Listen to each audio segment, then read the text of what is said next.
ചുമ്മാ ഞാനും വിചാരിച്ചു എന്താ പറ്റി ചാടി കൂടി പോയത് മേശം ചാപ്പിങ്ങി വന്നേ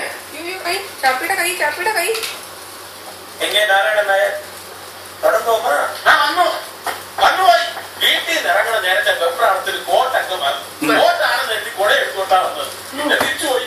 നാളെ വന്നില്ലേ മക്കളെ? ഇല്ല. എവിടെ?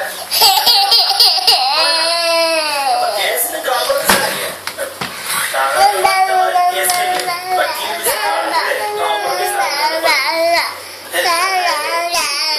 ഇല്ല.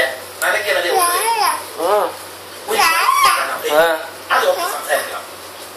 ഭാര്യ വിസ്തരിക്കാൻ പ്രതിഭാസം എഴുതിക്കൊടുത്തിട്ടുണ്ട്. വീട്ടിൽ ഞെരുപ്പുള്ള മകൾ മീനാക്ഷമ്മ. കഴിഞ്ഞ വിചാരണയിൽ ചോദിച്ച ഒരു ചോദ്യത്തിന് നിങ്ങൾ ഇനിയും മറുപടി പറഞ്ഞിട്ടില്ല. എന്തുകൊണ്ടാണ് നിങ്ങളുടെ അണ്ണൻ അയച്ച ഒഴിമുറി നോട്ടീസ് പിൻവലിച്ചത്? എന്തുകൊണ്ടാണ് ശ്രീ താണുപിള്ളയുടെ കൂടെ ജീവിക്കാൻ തീരുമാനിച്ചത്?